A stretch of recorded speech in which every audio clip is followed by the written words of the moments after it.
जय राधा माधव कुंज बिहारी,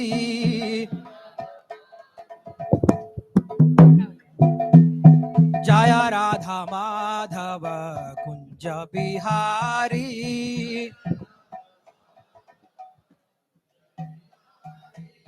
गोपी जन वल्लभ गिरिवरधारी,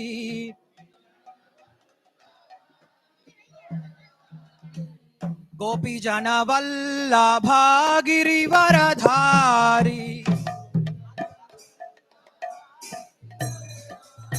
यशोदा नंदन व्रज जन रंजन,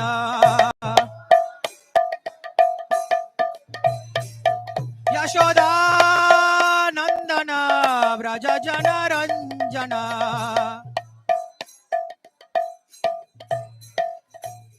यमुना तीरावनचारी,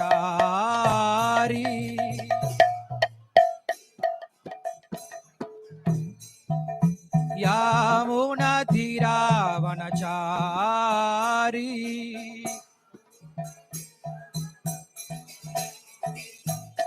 जय राधा माधव कुंज बिहारी,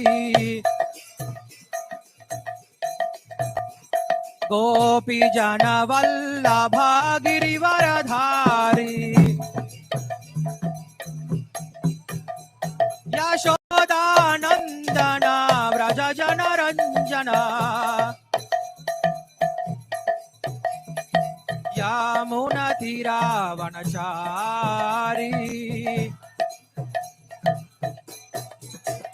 हरे कृष्णा कृष्ण कृष्ण हरे हरे, हरे राम राम राम हरे हरे,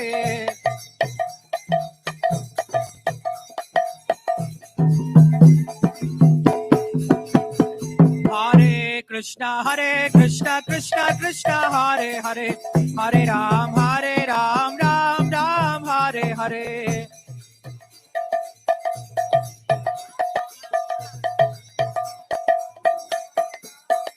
हरे कृष्णा कृष्ण कृष्ण हरे हरे, हरे राम राम राम हरे हरे,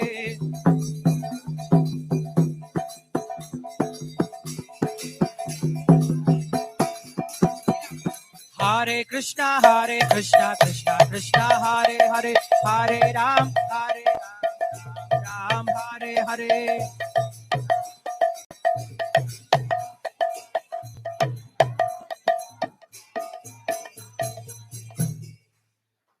श्री रामनवमी महामहोत्सव की, सीताराम लक्ष्मण हनुमान की, श्रील प्रभुपाद की।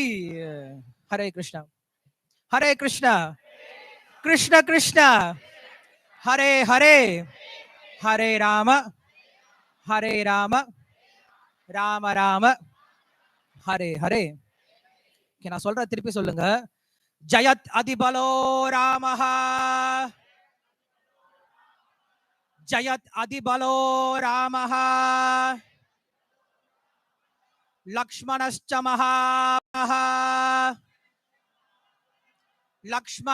महाबलः,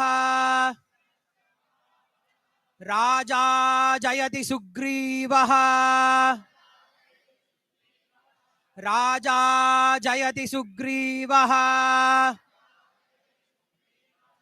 राघवेन पिपालितः.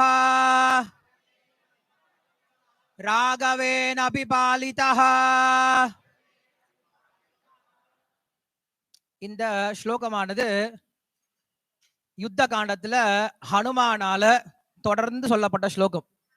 வானர சைன்யம் இருக்காங்க இல்லையா, ராமனுடைய வானர சைன்யம் என்ன பண்ணாங்கன்னா இந்த ஸ்லோகத்தை சொல்லிட்டே இருப்பாங்களாம். காரணம் என்ன அப்படின்னா, ஒரு சமயத்துல கும்பகர்ணன் அப்படின்ற ஒரு பெரிய அசுரன் என்ன பண்ணான் அப்படின்னா போருக்கு வந்தான்.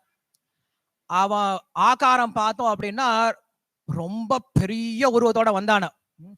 வந்ததை பார்த்த உடனே அங்கிருந்த வானரங்கள் எல்லாமே பயந்து ஓடியே போயிட்டாங்களாம். ஐயோ என்ன இவ்வளவு பெருசா வரானேன்னு சொல்லிட்டு. அந்த கும்பகர்ணன் வரும்போல என்ன தெரியுமா பண்ணா, வானரங்களை இப்படி ஒரு 20 வானத்தை கையால பிடிப்பானா, எடுத்து வாயில லபக்குன்னு போட்டுப்பானா. 20 வானரம் வாய்க்குள்ள போகணும் அப்படின்னா எவ்வளவு பெரிய கையா இருக்கணும், எவ்வளவு பெரிய வாயா இருக்கணும், எவ்வளவு பெரிய வயிறா இருக்கணும் இல்லையா, உடம்பு எவ்வளவு பெருசு இருக்கணும். அப்படி என்ன பண்ணுவான், இந்த பக்கம் 20 வானரத்தை அப்படி எப்படி கப் லப்பு லப்புன்னு எடுத்து வாயில போட்டு போனான். இதை பார்த்துட்டு இந்த வானரங்கள் எல்லாம் ஓட்டம் பிடிச்சிருச்சு. ஐயோ நம்ம இருந்தா இன்னைக்கு மாட்டிடுவான்னு சொல்லிட்டு எல்லாம் குடுகுடுன்னு ஓடி போயிடுச்சுங்க. திடீர்னு ராமர் திரும்பி பாக்குறாரு. திரும்பி பார்த்தா ஒருத்தன் கூட காணாமா, ஒரு வானரம் கூட காணாமா. தலையை சொரிஞ்சுக்கிட்டு கொரக்கொரன்ட்டு வாழை ஆட்டிக்கிட்டு ஒரு வானரத்தை கூட காணாமா. ராமர் பின்னாடி பார்த்து சொன்னாரா, ஏய் சுக்ரீவா, எங்கடா நம்ம ஆளுங்கெல்லாம் காணோம், நம்ம படையெல்லாம் செட்டெல்லாம் காணாம போச்சேடா, எல்லாம் பயந்து ஓடி போச்சு சுவாமி, கூப்பிடுறா, நான் சண்டை போடுறேன்டா, சண்டை போடுறதுக்கு நான் இருக்கேன், எனக்கு பின்னாடி பஜனை பாடுறதுக்கு ஆள் வேணும் இல்லையா. ராமருக்கு அதான் வேணுமா. பின்னாடி ஒருத்தர் ஜெய் ஜெய் ஜெய் சொல்லிட்டு இருந்தா என்ன பண்ணுவார், ராமர் எல்லாத்தையுமே பண்ணிட்டு போயிடுவாராம். அது போல நாம் செய்ய வேண்டியதுல என்னதான், ஜெயகோஷம் மட்டும்தான் இல்லையா. மற்றபடி எல்லா வேலையும் யார் பண்ணிடுவாரு, ராமர் நமக்காக பண்ணிடுவார் இல்லையா. சோ இப்ப புரியுதுல எதுக்காக இந்த ஸ்லோகம் சொன்னோம் அப்படின்னு சொல்லிட்டு. இப்ப உங்களை நீங்களே வானர சைன்யமா யோசிச்சுக்கோங்க, ராமருடைய சைன்யமா யோசிச்சுக்கோங்க. நீங்க எல்லாரும் இப்ப லங்கையில இருக்கீங்க, உங்களுக்கு முன்னாடி ராமர் சண்டை போட போறார். முன்னாடி பெருசா என்ன யார் வந்து நிக்கிறது, கும்பகரன் வந்து நிக்கிறான். இப்ப அவரை போய் ராமர் அடிக்கணும் இல்லையா. அதற்கு ராமர் உற்சாகம், ராமரத்துக்கு உற்சாகம் கொடுக்கணும், நீங்க தான் உற்சாகம் கொடுக்கணும். கொடுத்துடலாமா. ஜயத்ததிபலோ ராமஹ லக்ஷ்மணஸ்ச மகாபலஹ ராஜா ஜயதி சுக்ரீவஹ ராகவேன பிபாலிதஹ. பரவாயில்ல, ஓரளவுக்கு பரவாயில்ல. இப்பதான் எல்லாரும் மீன் மாதிரி வாய் திறக்கிறீங்க. பகவான் பார்த்துட்டே இருக்காரு, நம்ம எப்படி இருக்கோமோ அதுக்கு தகுந்த உடலை கொடுத்துருவாரு இல்லையா. நம்ம மீன் மாதிரி வாயை திறந்தோம்னா பகவான் அடுத்த பிறகு நமக்கு என்ன கொடுப்பாரு, மத்ஸ்யாவதாரம் கொடுத்துருவார் இல்லையா. மீன் சொல்ல வேண்டாம், மத்ஸ்யாவதாரம் கொடுத்துருவார் இல்லையா. அப்புறம் யாருடைய வாயிலேயோ போய் உள்ள வேண்டியதா இருக்கும். ஒரு முறை மறுபடியும் என்ன பண்ணுங்க, எல்லாரும் சேர்ந்து ட்ரை பண்ணுங்க. இந்த முறை நான் எல்லாரையும் பார்த்துட்டு இருக்கேன், நான் பாக்குறேனோ இல்லையோ ராமர் பார்த்துட்டே இருக்காரு இல்லையா. அதனால எல்லாரும் முழு சக்தியோட, ராம சைன்யம்னா எப்படி இருக்கணும், எப்படி இருக்கணும் அப்படின்றதுச்சுன்னா ராமர் பார்த்து ஏன்டா அவங்களை கூட்டிட்டு வந்தா போயிடும் இல்லையா. சோ ராமருக்கு முன்னாடி வந்தீங்க அப்படின்னா கொஞ்சம் எப்படி இருங்க, எனர்ஜெட்டிக்கா இருக்கணும் ஓகேவா. ஒரு முறை எல்லாரும் மறுபடியும் சேர்ந்து ட்ரை பண்ணுங்க பார்க்கலாம். வெங்கடேஷ் அப்புறம் கூட்டிக்கலாம். ஜயத்ததிபலோ ராமஹ ஜயத்ததிபலோ ராமஹ லக்ஷ்மணஸ்ச மகாபலஹ லக்ஷ்மணஸ்ச மகாபலஹ ராஜா ஜயதி சுக்ரீவஹ ராஜா ஜயதி சுக்ரீவா ராகவேன பிபாலிதஹ ராகவே அபிபாலிதஹ. ஜெய் சீதாராம் ஜெய் சீதாராம் ஜெய் சீதாராம் ஜெய் சீதாராம் ஜெய் சீதாராம் சீதாராம். இப்படிதான் இருக்கணும் இல்லையா, ராம சைன்யம்னா இப்படிதான் இருக்கும். சரி, இன்னைக்கு ரொம்ப ரொம்ப மங்களகரமான ஒரு திருநாள், ராமருடைய அவதார திருநாள். கூஜந்தம் ராம ராமேதி மதுரம் மதுராட்சரம் ஆருக்ய கவிதா சாகாம் வந்தே வால்மீகி கோகிலம். வால்மீகேர்முடி சிம்ஹஸ்ய கவிதா வனசாரிணः शृण्वन् रामकथानाथं को न याति पराङ्गतिं.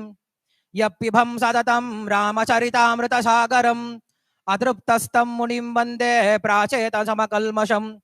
गोष्पतीकृतवाराशिं अशशीराक्षसं रामायण महामाला रत्नं वन्दे नीलात्मजम्.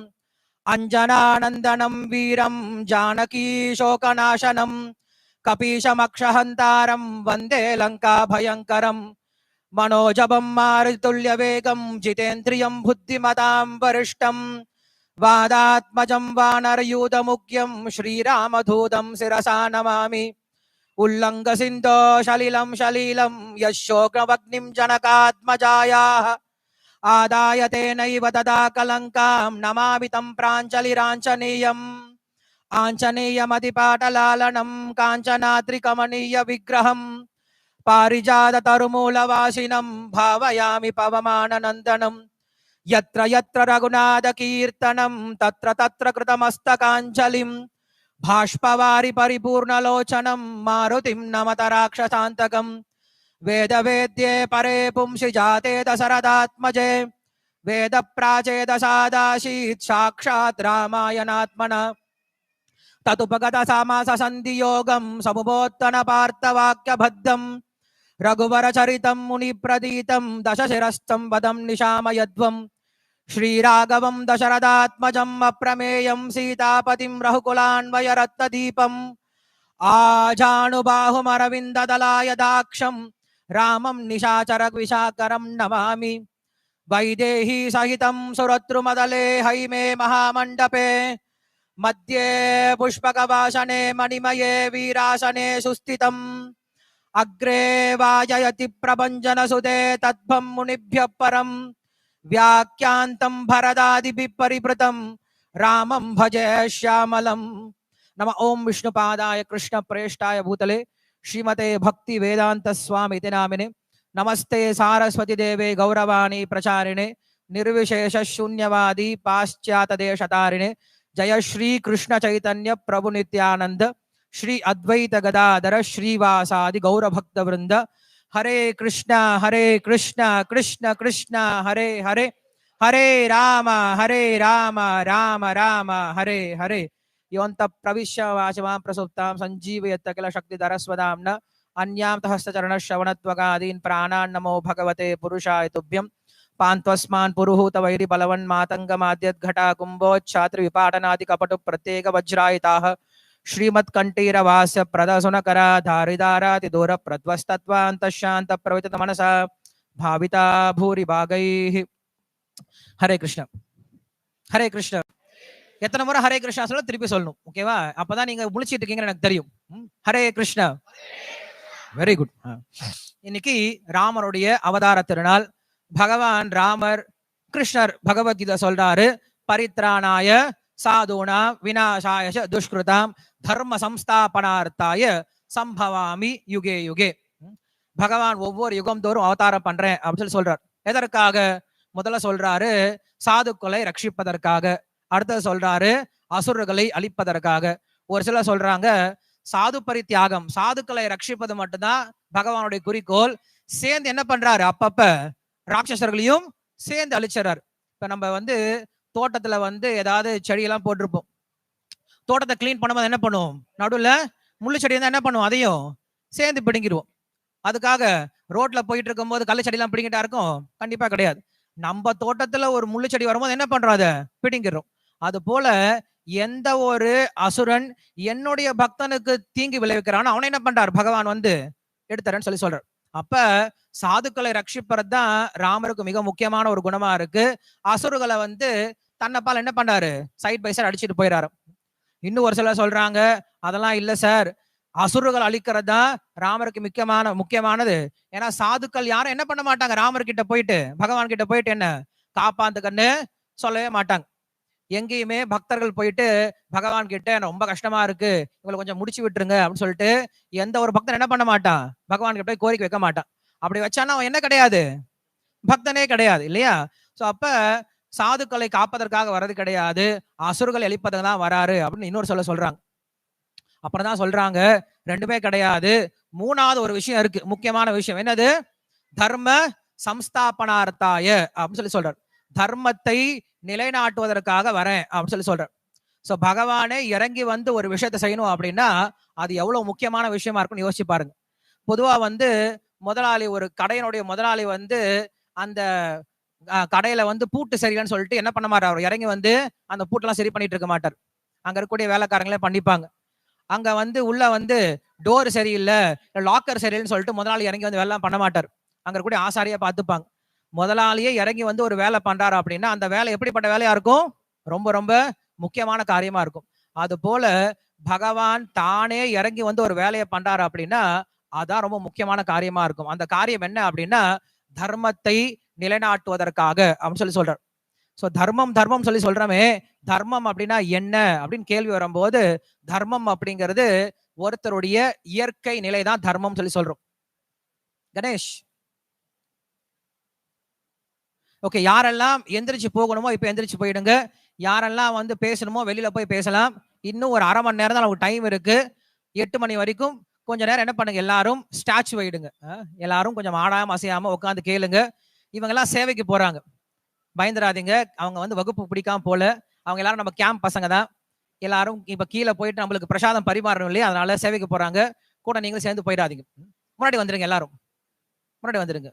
சீக்கிரம் சீக்கிரம் முன்னாடி வாங்க. டைம் இல்ல. டைம் நமக்கு 1/2 மணி நேரம் தான் கொடுத்திருக்காங்க. 1/2 மணி நேரத்தில் ராமாயணம் மொத்தம் பார்க்கணும்னு சொல்லியிருக்காங்க. சரி. இன்னைக்கு ராமநவமி அப்படின்றதுனால நாம என்ன பண்ண போறோம்? ராமரை பற்றிய மிக முக்கியமான விஷயங்களை பார்க்கலாம் அப்படின்னு என்ன பண்ணிருக்கோம்? இங்க வந்து கூடியிருக்கோம். சரி, ராமரை பத்தி பார்க்கணும் அப்படின்னு நினைச்சோம் அப்படின்னா ராமாயணம் அப்படின்ற கிரந்தம் தான் ராமரை பற்றி நம்மளுக்கு சொல்லிக் கொடுக்கக்கூடிய ஒரு கிரந்தம். ராமாயணத்தை எடுத்து படிக்கலாமா அப்படின்னு திறந்து வச்சோம் அப்படின்னா ராமாயணத்துல 24,000 ஸ்லோகம் இருக்கான். எத்தனை ஸ்லோகம் இருக்கு? 24,000 ஸ்லோகம். பகவத்கீதையில எத்தனை இருக்கு? 700 ஸ்லோகம் இல்லையா? அதுவே நம்மளால முடியல. 24,000 ஸ்லோகம் எப்ப படிக்கிறது இல்லையா? அப்ப மகாபாரதம் அப்படிங்கிறது 1.5 லட்சம் ஸ்லோகம். மகாபாரதம் முழுவதும் படிக்க முடியாது. அதனால என்ன பண்ணுவாங்க? அதுல இருந்து பகவத்கீதை அப்படின்ற ஒரு விஷயத்தை மட்டும் எடுத்து படிப்பாங்க. அது போல ஸ்ரீமத் வால்மீகி ராமாயணம் 24,000 ஸ்லோகம். அது மொத்தத்தையும் படிக்காதவங்க என்ன தெரியுமா பண்ணுவாங்க? சுந்தர காண்டம் அப்படின்னு என்ன பண்ணுவாங்க? ஒரே ஒரு காண்டத்தை மட்டும் எடுத்து படிப்பாங்க. இந்த சுந்தர காண்டம் என்ன அப்படின்னா ராமாயணத்தை படிப்பதற்கு என்ன பலன் இருக்கோ அந்த பலன் எது கொடுத்துருமா? சுந்தர காண்டமே கொடுத்துருமா. அதனால்தான் இந்த சுந்தர காண்டமானது எல்லாராலும் இன்னைக்கும் பிரசித்தமா என்ன பண்றாங்கன்னா நிறைய பேர் சுந்தரகாண்டம் படிச்சுட்டு தான் சாப்பிட்றவங்க இருக்காங்க. காலையில் எந்திரிச்ச உடனே சுந்தரகாண்டம் முழுவதும் பாராயணம் பண்ணதான் சாப்பிடுவாங்க. ஸோ அப்படி இந்த சுந்தரகாண்டம் அப்படிங்கிறது ராமாயணத்துல மிகவும் ரசமான மிகவும் தத்துவத்தை விளக்கக்கூடிய மொத்த ராமாயணத்துடைய சாரம் நம்மளுக்கு எங்க கிடைச்சிடும்? சுந்தரகாண்டத்துல கிடைச்சிடும். ஓகேவா? நம்ம என்ன பண்ணலாம்? இப்ப அந்த சுந்தரகாண்டத்தை மட்டும் என்ன பண்ணலாம்? பாராயணம் பண்ண முயற்சி பண்ணலாம், அதை கேட்க முயற்சி பண்ணலாம். ஸோ கவனம் எல்லாம் இங்க இருக்கட்டும். மக்கள் எல்லாம் நடந்துட்டு தான் இருப்பாங்க இல்லையா? இங்க கோயில் இருந்தா நிறைய பேர் நடந்துட்டு போயிட்டு வந்துட்டு தான் இருப்பாங்க. எல்லாரும் காலில் தான் நடக்கிறாங்க, யாரும் கையில நடக்கல. யாராவது கையில நடந்தாங்கன்னா தலையில் நடந்தாங்கன்னு அவங்க கிட்ட சொல்றேன். நீங்க அப்ப என்ன பண்ணலாம்? எல்லாருமே திரும்பி அவங்கள வேடிக்கை பார்க்கலாம், போட்டோ எடுக்கலாம் இல்லையா? அதனால எல்லாரும் கவனிங்க. சரி, சுந்தரகாண்டம் அப்படிங்கிறது வால்மீகி வச்ச பெயர். ஏதுக்கு சுந்தரகாண்டம் பேர் வந்தது அப்படின்னு யோசிச்சு பார்க்கணும். இப்ப ராமருடைய பிறப்பு அப்படிங்கிறது பாலகாண்டத்தில் சொல்லப்பட்டிருக்கு இல்லையா? ராமர் ஜென்மம் எடுத்தார் அப்படிங்கிற விஷயம் பாலகாண்டத்தில் இருக்கு. ராமர் பிறந்ததே எப்படிப்பட்டதுதான்? ரொம்ப சுந்தரமானதுதான் இல்லையா? ரொம்ப அழகானதுதான் இல்ல. அதே அத்தியாயத்துல பார்த்தோம் அப்படின்னா ராமர் சீத்தை என்ன பண்றாரு? திருமணம் பண்ணிக்கிறார். ராம சீதா விவாகம் இருக்கு இல்லையா? அதுவும் பார்ப்பதற்கு கேட்பதற்கு எப்படி இருக்கும்? ரொம்ப அழகா இருக்கும், ரொம்ப சுந்தரமா இருக்கும். அப்ப அந்த காண்டத்துக்கு என்ன பேர் வச்சிருக்கலாம்? சுந்தரகாண்டன் பேர் வச்சிருக்கலாம். ஆனா பேர் வைக்கல. அடுத்த அத்தியாயம் என்னது? அடுத்த வரது காண்டம் அயோத்தியா காண்டம் இல்லையா? அயோத்தியா காண்டம் எடுத்து பாத்தீங்க அப்படின்னா ராமருடைய குணமானது பிரசித்தமா தெரியுது. ராமர் எப்படி தியாகமூர்த்தியா இருக்கார், தியாகராஜனா இருக்கார். தன்னுடைய அப்பா பேச்ச கேட்டு என்ன பண்றாரு? இருக்கிறதுலேயே மிக உயர்ந்த ஒரு விஷயத்தை என்ன பண்ணாரு? அவரு தியாகம் பண்ணார். எதை தியாகம் பண்ணாரு? ராஜ்யத்தை தியாகம் பண்ணார். சோ அப்படி தியாகராஜனாக மனிதனுக்கு மிக முக்கியமான ஒரு குணம் அப்படின்னா தியாகம் அப்படின்ற குணம் தான். அந்த தியாகம் அப்படின்ற குணம் இல்லை அப்படின்னா அவனை மனிதனே சொல்றது கிடையாது. அதனாலதான் இன்னைக்கும் நம்ம என்ன பண்றோம் அப்படின்னா ராமாயணம் எடுத்துக்கிட்டோம் அப்படின்னா ராமருடைய அந்த 14 வருஷம் வனவாசம் தான் படிக்கிறோம். ராமர் இந்த பூ உலகத்துல 11,000 வருஷம் இருந்திருக்காரு. எத்தனை வருஷம்? 11,000 வருஷம் இருந்திருக்காரு. அந்த 11,000 வருஷத்தை பத்திய சரித்திரம் நம்ம கிட்ட கிடையாது. ராமருடைய சரித்திரம் நமக்கு என்ன கிடைச்சிருக்கு அப்படின்னா அவர் காட்டுக்கு போய் கஷ்டப்பட்டு சீதையை மீட்டு கொண்டு மறுபடியும் சீதையை தியாகம் பண்ண இந்த சரித்திரம் மட்டும்தான் இருக்கே தவிர ராமுடைய மற்ற சரித்திரம் கிடையாது. அப்ப வால்மீகி ரிஷியோ இல்ல நமக்கு ஸ்ரீராமர் என்ன தெரியுமா சொல்ல வராரு? வாழ்க்கையில நம்ம எத்தனை வருஷம் வாழ்ந்தது முக்கியம் கிடையாது, எவ்வளவு ஆயிரம் வருடம் நம்ம சிறப்பா வாழ்ந்தோம் அப்படிங்கிறது முக்கியம் கிடையாது, எத்தனை காலம் தியாக மனப்பான்மோட வாழ்றோம் அப்படிங்கறதா முக்கியம் அப்படின்னு சொல்றாரு. சோ அப்ப ராமருடைய அந்த 14 வருஷம் தியாகம் இருக்கு இல்லையா? அந்த தியாகத்தை சொல்லக்கூடிய காண்டம் என்னது? அயோத்தியா காண்டம்.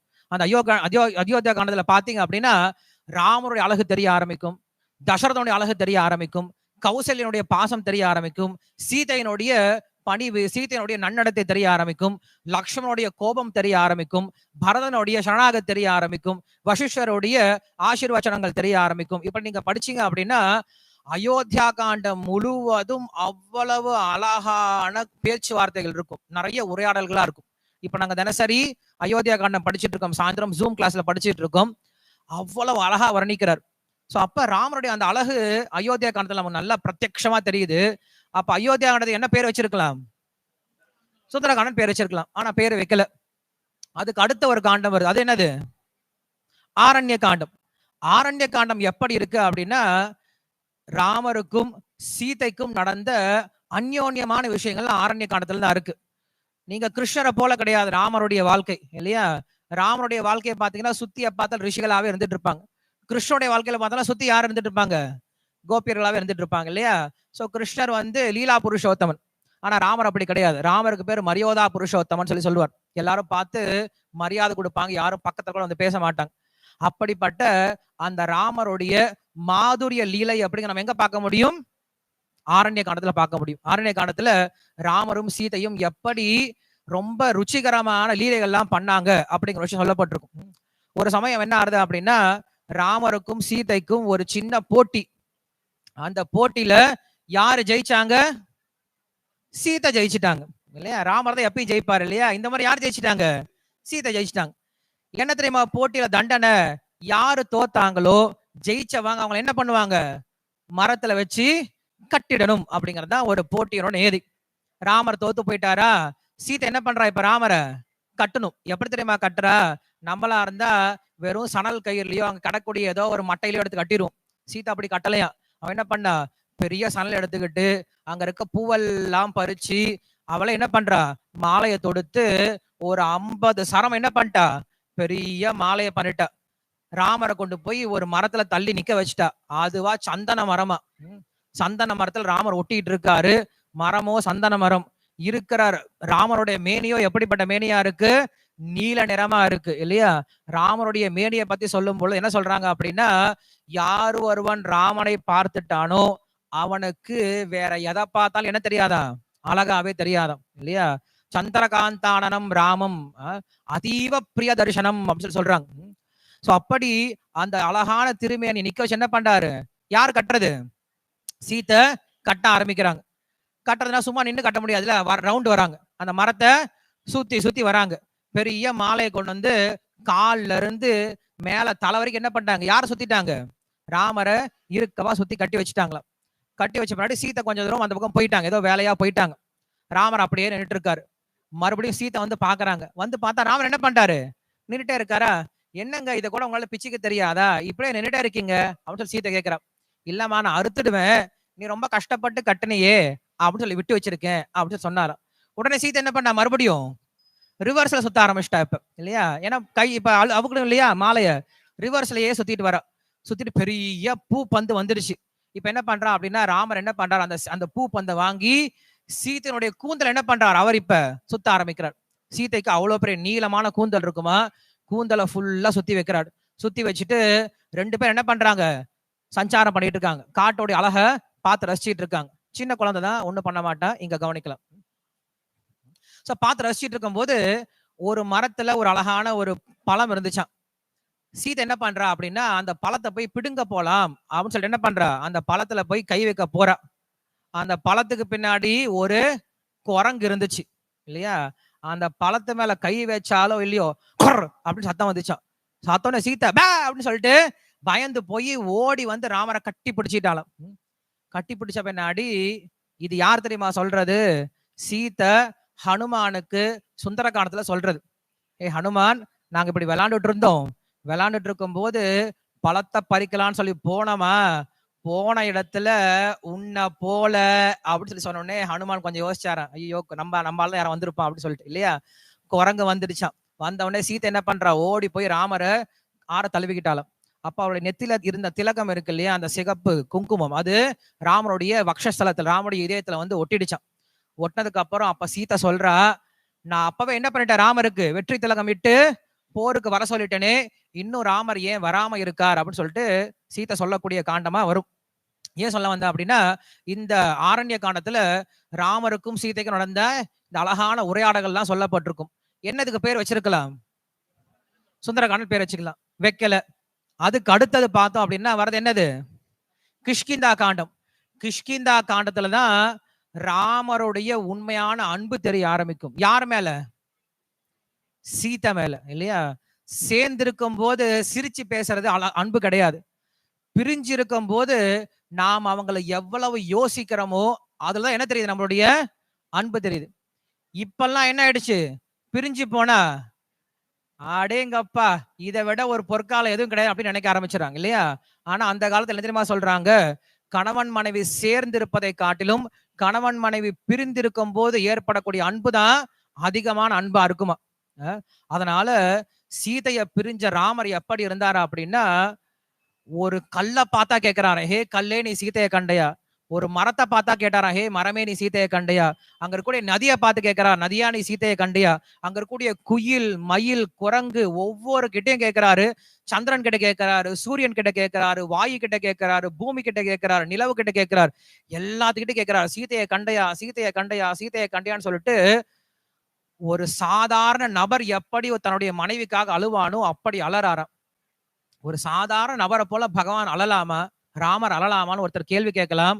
புத்தி இல்லாம ஒருத்தர் கேள்வி கேட்டலாம். பகவான் யாருக்காக அலறாரு அப்படின்னா சீதைக்காக கிடையாது.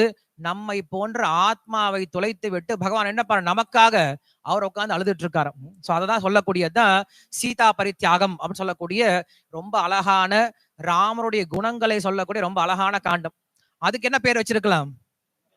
சுந்தரகாண்டன் பேர் வச்சுக்கலாம். அது கிஷ்கிந்தா காண்டன் பேர் வச்சுட்டாங்க. அதுக்கு அடுத்தது வரது என்னது? சுந்தரகாண்டம் இல்லையா? அதுக்கு சுந்தரகாண்டன் பேர் வச்சுட்டார். அதுக்கு அடுத்தது வரது என்னது? யுத்த காண்டம் இல்லையா? யுத்த காண்டத்துல பார்த்தோம் அப்படின்னா ராமருடைய வீரம் தெரிய ஆரம்பிக்குது இல்லையா? இது வரைக்கும் ராமரை நீங்க ராமரா தான் பார்த்துட்டு இருப்பீங்க இல்லையா? இப்ப ராமர் நீங்க என்னவா பாக்குறீங்க? விஜயராகவனா பார்க்க ஆரம்பிக்கிறேன். விஜயராகவன் அப்படின்னா வெற்றி கொண்ட ராமர் இல்லையா? ரொம்ப வீரமான ராமரா பார்க்க ஆரம்பிக்கிறீங்க. சோ அவர் என்ன பண்றாரா அப்படின்னா அசுரனாகிய ராவணனை வந்து சம்ஹாரம் செய்து சீதை என்ன பண்றார்? தன்னோட சேர்த்துக்கிறார். பட்டாபிஷேகம் முடியுது. இது பக்தர்களுக்கு எப்படி இருக்கும் கேட்கும் பொழுது? ரொம்ப அழகா இருக்கும். ராமரும் சீதையும் சேர்ந்துட்டாங்க, பட்டாபிஷேகம் முடிஞ்சது, கேட்கறதுக்கு எப்படி இருக்கு? அழகா இருக்கு. இதுக்கு என்ன பேர் வச்சிருக்கலாம்? சுந்தரகாண்டன் பேர் வச்சு. ஆனா இதுக்கு பேர் வைக்கவே இல்லை. எதுக்குதான் பேர் வச்சாரு? நடுவுல ஒரு காண்டத்துக்கு பேர் வச்சார். இந்த சுந்தரகாண்டம் இருக்கு இல்லையா? இந்த சுந்தரகாண்டத்துல உண்மையில ராமரும் வரமாட்டாரு, ராமரே இருக்க மாட்டார் சுந்தரகாண்டத்துல. சீதை கடைசியில வருவாங்க, ராமரும் கடைசியில வருவாங்க. ஆனா இதுக்கு பேர் மட்டும் என்ன வச்சுட்டாங்க? சுந்தரகாண்டன் பேர் வச்சுட்டாங்க. ஏன் தெரியுமா? ஏன்னா இந்த ஒரு காண்டத்துல யாருடைய பெருமை சொல்லப்பட்டிருக்கு? யாருடைய பெருமை? ஹனுமானுடைய பெருமை சொல்லப்பட்டிருக்கு. இதேதான் பகவத்கீதையும். பகவத்கீதையில பார்த்தீங்க அப்படின்னா ஒவ்வொரு அத்தியாயத்துக்கும் ஒரு பேர் வச்சிருப்பாங்க இல்லையா?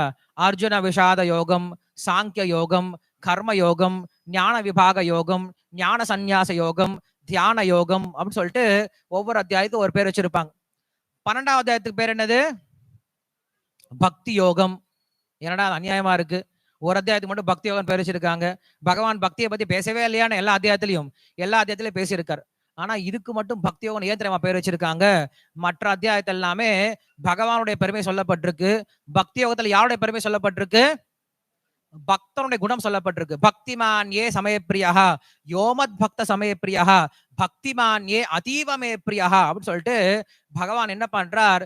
தன்னுடைய பக்தனுக்கு பிரியமானவன், இப்படிப்பட்ட பக்தன் எனக்கு பிரியமானவன், இந்த பக்தனுடைய குணங்கள் எனக்கு ரொம்ப பிடிக்கும்னு சொல்லிட்டு அங்க என்ன பண்றாரு? பக்தனுடைய குணங்களை சொல்றார். சோ அப்ப பக்தனுடைய குணத்தை சொல்றதுனால பகவத்கீதையில அதுக்கு என்ன பேர் வந்தது? பக்தி யோகன் பேர் இருந்துச்சு. அதே போல ராமாயணத்துல இங்க ஹனுமானுடைய பெருமை சொல்லுவதால இதுக்கு என்ன பேர் வந்தது? சுந்தரகாண்டன் பேர் வந்தது இல்லையா? இதுதான் பேர், சுந்தரகாண்டன் பேர் வந்தது. சரி, சுந்தரகாண்டத்துல என்ன ஆகுது அப்படின்னா ஹனுமான் இப்ப சீதையை தேடுறதுக்காக கிளம்பிட்டார் அப்படின்னா மகேந்திர பர்வதம் அப்படின்ற பர்வத்து மேல என்ன பண்ணிட்டாரு? ஏறிட்டாரு. பெரிய மலை. அந்த மலைக்கு மேல இவர் எப்படி இருக்காரா? இன்னொரு மலை மாதிரி நிக்கிறாரா. நின்னுகிட்டு அவருக்கு ஒரே ஆனந்தம். என்ன ஆனந்தம் தெரியுமா? இப்ப நான் எப்படி போக போறேன் அப்படின்னா ராம பானம் மாதிரி போக போறேன் அப்படின்னு நினைக்கிறாராம். ஏபிடி பார்சல் மாதிரி கிடையாது இல்லையா? ஏபிடி பார்சல் ஹனுமான நிக்க வச்சிருப்பாங்க இல்லையா? அப்படி கிடையாது. ஏபிடி பார்சல் கூட ஒரு சில சமயம் கிடைக்கும், கிடைக்காம போயிடும். ஆனா ராமபானம் கண்டிப்பா போய் சேர்ந்து தீருமா. அப்படி என்ன பண்றாரு ஹனுமான்? தன்னை நினைச்சுக்கிறாரு, நான் ராமபானம், ராமர் என்னை விட்டு இருக்கார், நான் என்ன பண்ண இப்ப எங்க போய் சேர்ந்தாலும் சீதைய பார்க்க போகணும் அப்படின்னு சொல்லிட்டு ரொம்ப சந்தோஷத்துல என்ன பண்றாரு? தன்னுடைய வாள் இருக்கு இல்லையா, வாளை ஒரு சொலட்டி மலையை ஓங்கி டமாலும் ஒரு அடி அடிக்கிறாராம். அடிச்சா மலை என்ன அடிச்சாங்க? ஒரே ஆட்டம் கண்டுடிச்சான். ஆட்டம் கண்டு அந்த மலையில இருந்து ஆயிரக்கணக்கான யானைகளுக்கு எல்லாம் என்ன ஆயிடுச்சு? அதிர்ச்சி ஆயிடுச்சான். யானைகள்லாம் அதிர்ந்து போயிடுச்சான். யானை எல்லாம் பயங்கர சத்தம் போட்டுட்டு பிளிரிட்டு என்ன பண்ணுது? அங்கிருந்து தபன் கீழே ஓடி வர ஆரம்பிச்சிருச்சான். அங்க இருக்கக்கூடிய ரிஷிகள் என்ன பண்ணிட்டாங்க? என்னமோ நிலநடுக்கம் வந்துருச்சோன்னு சொல்லிட்டு எல்லாரும் ஆகாசத்துல போய் பாக்குறாங்களாம். அற்புதமான காட்சியை பாக்குறாங்களா. அங்க யார் இருக்கிறது? ஹனுமான் இருக்காரு. கிளம்பிட்டாரு. மகேந்திர பர்வத்துல இருந்து என்ன பண்றாரு அப்படின்னா, ராமருக்கு இந்த ஜெயகோஷம் நம்ம சொன்னோம் இல்லையா, ஜெயத்ததிபலோ ராமஹா அப்படின்னு சொல்லிட்டு இந்த ஜெயகோஷம் பண்ணிட்டு ஒரு எம்பு ஜெய் சீதாராம் அப்படின்னு சொல்லிட்டு ஒரு குதிச்சாராம். குதிச்சு என்ன பண்றாரு, நேரா வான்வெளியா கிளம்பிட்டார். நம்ம இதுக்கு மேல போக முடியுமான்னு தெரியல. ஏன்னா நம்மளுக்கு நேரம் கம்மியா தான் இருக்கு. இந்த ஒரு விஷயத்தை நான் முதல்ல விளக்கிறேன். இந்த ஒரு சுந்தரகாண்டத்துல இந்த ஒரு பகுதி என்ன பண்றாங்க அப்படின்னா, ஆச்சாரியர்கள் வந்து வேதாந்த பரமா விளக்கியிருக்காங்க. நீங்க ராமாயணத்தை வேதாந்தமாவும் பார்க்கலாம், ராமாயணத்தை தத்துவ விஷயமாவும் பார்க்கலாம், ராமாயணத்தை கதையாவும் பார்க்கலாம், ராமாயணத்தை ரொம்ப அழகான வர்ணனையாவும் பார்க்கலாம். சாஸ்திரங்கள்ல இப்படி பல்வேறு விதமான கதைகள் இருக்கு. ஒரு சில கதைகள் மட்டும் பார்க்கணும். இன்னும் ஒரு சில கதைகள்ல அதுல இருக்கக்கூடிய தத்துவத்தை மட்டும் பார்க்கணும். இன்னும் ஒரு சில கதைகள்ல தத்துவத்தையும் பார்க்கலாம், கதையும் பார்க்கலாம் இல்லையா. உதாரணத்துக்கு மோகினி அவதாரம் என்ன பண்றாரு, மோகினி அவதாரத்துக்கு பின்னாடி சிவபெருமான் ஓடுனார் அப்படின்னு ஒரு கதை கேட்கிறோம். இந்த கதையா பார்க்க கூடாது. இந்த கதையில கூட தத்துவத்தை மட்டும் தான் பார்க்கணும். கதையை பார்த்தா தப்பா புரிஞ்சுப்போம். அதே போல இப்ப கிருஷ்ண லீலை இருக்கு. கிருஷ்ண லீலையில கிருஷ்ணன் என்ன பண்றாரு, வெண்ண திருடுறார், உரலை உடைச்சிட்டார். இது எது கேட்டா போதும்? ஹரே கிருஷ்ணா, இருக்கீங்களா இங்க? ஓகே. இந்த கதை எது கேட்டா போதும்? கதையை கேட்டாவே போதும். இதுல வந்து கிருஷ்ணனா யாரு, உரல்னா என்ன தத்துவம், மத்துனா என்ன தத்துவம், உடைச்சதுனா என்ன தத்துவம், வெண்ணெய்னா என்ன தத்துவம், இதெல்லாம் கேட்டு இருந்தா நம்மளுக்கே தலையை சொரிஞ்சிட்டு எல்லாம் போயிடும் இல்லையா. யாரும் கதையை கேட்க மாட்டோம். அப்ப இதுல கதையை தான் பார்க்கணுமே தவிர இதுல என்ன பார்க்க கூடாது, தத்துவத்தை பார்க்க கூடாது. ஆனா ராம அவதாரத்துல ரெண்டையும் பார்க்கணும். கதையும் பார்க்கணும், தத்துவத்தையும் பார்க்கணும். வெளியில இருந்து பார்த்தா கதையா இருக்கும், அந்த கதையில தர்மமா இருக்கும். உள்ள இருந்து பார்த்தோம் அப்படின்னா தத்துவமா இருக்கும், அந்த தத்துவத்துல ராமனுடைய குணங்களா தெரியும். அதனால ராமாயணம் அப்படிங்கிறது ஒரே சமயத்துல தர்ம விஷயத்தையும் சொல்லிக் கொடுக்கும், அதே போல ஞான விஷயத்தையும் சொல்லிக் கொடுக்கும், தத்துவத்தையும் சொல்லிக் கொடுத்துக்கும், அதே போல சரித்திரத்தையும் சொல்லிக் கொடுக்கும். சோ அப்ப என்ன பண்றாரு, இங்க இருந்து ஹனுமான் கிளம்பிட்டார். சோ ஹனுமான் யாரு அப்படின்னு சொல்லி கேட்டோம் அப்படின்னா, குருவனுடைய தத்துவம் அப்படின்னு சொல்றாங்க. என்ன ஆறுது அப்படின்னா, இந்த ராவணனை போய் பார்க்க போறாங்க. ராவணன் யாரு அப்படின்னா, தச கிரீடம் உடைய ராவணன், 10 தலைகள் கொண்ட ராவணன் அப்படின்னு சொல்லி சொல்றோம். 10 தலைகள் அப்படின்னா என்ன அப்படின்னா, நம்முடைய 10 இந்திரியங்கள், 5 கர்மேந்திரியம், 5 ஞானேந்திரியங்கள் கொண்டதுதான் 10. இதெல்லாம் என்ன சொல்றோம், 10 தலை ராவணன் அப்படின்னு சொல்லி சொல்றோம். கூட ஒண்ணு இருக்கு, அதோட சேர்ந்து மனசுன்னு சொல்லி சொல்றோம். இந்த 11 தத்துவங்களை ராவணன் அப்படின்னு சொல்லி சொல்றோம். அது மட்டும் இல்லாம சத்வகுணம், ரஜோகுணம், தமோகுணம் 3 குணம் இருக்கு. இதுல சத்வகுணம் அப்படிங்கிறது விபீஷணன், ரஜோகுணம் அப்படிங்கிறது ராவணன், தமோகுணம் அப்படிங்கிறது கும்பகர்ணன். இந்த 3 குணங்கள் இருக்கு. இதுல ரஜோகுணத்தினுடைய கிளர்ச்சியினால நமக்கு என்ன வருது அப்படின்னா, ரஜோகுணத்தினுடைய தங்கை யார், அது சூர்பனகை. சூர்பனகையினுடைய பிரேரணையினால ரஜோகுணம் என்ன பண்ணுது அப்படின்னா, இந்த உலகத்தை படைக்குது. இந்த உலகம் யார் அப்படின்னா, மாரீச்சன் அப்படின்ற மாயமான் இல்லையா. அந்த மாயமானை படைத்து என்ன பண்ணுது, யாரை இழுக்குது, சீதை அப்படின்ற ஆத்மாவை. நம்ம தான் ஆத்மா இல்லையா. சோ பகவான் யாரு, ராமர். சீதை எது வரைக்கும் எனக்கு ராமர் மட்டும்தான் வேணும்னு நினைச்சாலோ அது வரைக்கும் ராமரோட சீதை சேர்ந்திருந்தா. ஒரே ஒரு சமயம் என்ன பண்ணா, சீதை ராமரை விட்டுட்டு வேற ஒரு விஷயத்த மேல ஆசைப்பட்டா, பிரிஞ்சு போயிட்டா. நம்முடைய நிலைமை அதுதான். ஆத்மாவாகிய நாம் எல்லாருமே பகவானாகி அந்த பரமபுருஷனோட என்னைக்கு என்ன எப்படி இருக்கணும், என்னைக்குமே சேர்ந்து அவருக்கு சேவை செஞ்சுட்டே இருக்கணும். எப்ப அவர் சேவையை மறந்து நாம் வேற ஒரு விஷயத்துக்கு, இந்த உலக இன்பத்துக்கு நம்ம எப்ப ஆசைப்படுறோமோ அப்ப யார் தூக்கிட்டு போயிடுறாங்க, நம்ம 10 தலை ராவணன் என்ன பண்றான், உடனே தூக்கிட்டு போயிடுறான். சோ இதுதான் நம்மளுக்கு ராம சரித்திரத்துல புரிஞ்சிக்க வேண்டிய மிக முக்கியமான தத்துவம். ராவணன்றது யாரு, 10 இந்திரியங்கள் பிளஸ் மனசு, 11 பேர். ஓகேவா. சத்வகுணம் யாரு, விபீஷணன். ரஜோகுணம் யாரு, தமோகுணம் யாரு, கும்பகர்ணன். இதுல வந்து சூர்பனகை யாரு, மாயை இல்லையா, மாயை. மாரீச்சன் யாரு, இந்த பிரபஞ்சம், பொய்யான தோற்றம் இல்லையா. சீதா யாரு, நம்பதான். ஆத்மானா வேற யாரோ கிடையாது, நம்பதான் இல்லையா. சீதா யாரு, நம்பதான். ராமர் யாரு, பகவான். அதுல எந்த மாற்றமும் கிடையாது இல்லையா. சோ அப்ப சீதாவாகிய நாம் ராமரோட என்னைக்கும் சேர்ந்தே இருக்கிறோம். ஆனா ஒரு கடத்துல என்ன பண்றோம், ராமரை விட்டுட்டு வேற ஒரு விஷயத்த என்ன பண்றோம், நம்ம ஆசைப்படுறோம். உண்மையில அது உண்மை கிடையாது. சீத்தை பாக்குறா, பார்த்துட்டு நான் உன்கிட்ட ஒண்ணுமே கேட்டது இல்லைல்ல. ஆமா, இப்ப நான் ஒண்ணே ஒண்ணு மட்டும் கேட்கிறேனே. ஐயையோ போச்சு. நீ கேட்காமயே நான் எல்லாம் உனக்கு கொடுத்துட்டு இருக்கேன். நீ என்ன பண்ற, இப்ப ஒண்ணு புதுசா கேட்கிற. தப்பு இல்லையா? பரவாயில்ல, ராமர் சொல்லி சரி சொல்லுன்னு சொல்லி கேட்கிற. எனக்கு அந்த மான் வேணும் அப்படின்னு கேட்கிற. அவ்வளவுதான். சீதை என்ன பண்ணிட்டா, யாரை பிரிஞ்சு போயிட்டா? ராமரை பிரிஞ்சு போயிட்டா. எத்தனை மாசம்? 10 மாசம். 10 மாசம் அங்க சிறையில இருந்தா இல்லையா? அசோக வனம் அப்படின்னு சிறையில் இருந்தா. சோ அதே போல இந்த ஜீவாத்மாவானவன் எப்ப பகவான் மேல இருக்கக்கூடிய பற்றை விட்டுட்டு இந்த உலகத்தை அனுபவிக்க நினைக்கிறானோ அப்ப 10 மாசம் சிறைக்குள்ள போயிடுறான். எந்த சிறைக்குள்ளார? கர்ப்பம் அப்படின்ற சிறைக்குள்ள போயிடுறான். போயிட்டானா இப்ப சீதா அங்க என்ன பண்றா? கிடந்து புலம்புறா. ராமரை பார்க்க முடியாதா, ராமரை கிட்ட போய் சேர மாட்டானா அப்படின்னு சொல்லிட்டு அங்க புலம்பிட்டு இருக்கா. இந்த பக்கம் யார் புலம்பிட்டு இருக்கிறது? ராமர் புலம்பிட்டு இருக்காரு. சீதை எங்க இருக்கான்னு தெரியலையே, சீதை நான் எப்படி பாக்குறது, சீதையை நான் மறுபடியும் அடைவனா இல்லையான்னு தெரியலன்னு சொல்லிட்டு ராமர் புலம்பிட்டு இருக்கார். இந்த பக்கம் ஆத்மா புலம்பிட்டு இருக்கான், இந்த பக்கம் பகவான் புலம்பிட்டு இருக்கார். சோ ராமருடைய புலம்பல் அப்படிங்கிறது நம்ம என்ன புரிஞ்சுக்கணும் அப்படின்னா, நாம் பகவானை அடைவதற்கு முயற்சி செய்வதை காட்டிலும் பகவான் நம்மை அடைவதற்கு என்ன பண்றாரு? அதிக முயற்சி பண்றார். நாம் என்ன பண்றோம்? மேல மேல போனா வாய் திறந்து ஹரே கிருஷ்ணா மந்திரம் எப்பயாவது சொல்றோம் இல்லையா?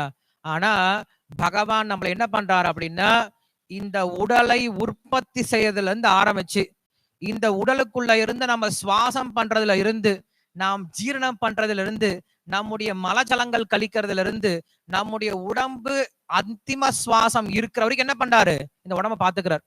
அதுக்கப்புறம் மறுபடியும் அடுத்த உடம்பு கொடுக்கிறார், அடுத்த உடம்பு கொடுக்கிறார்.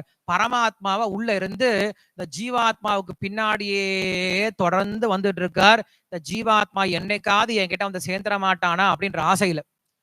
நம்ம மட்டும் கிடையாது, இந்த பெரிய உலகத்தை படைச்சிருக்காரு. உலகத்தை வந்து என்ன பண்றாரு? எல்லாத்தையும் பாதுகாத்துறாரு. இவ்வளோ பெரிய கடையை திறந்து இவ்வளோ பெரிய நிர்வாகத்தை பண்ணிக்கிட்டு எதுக்காக?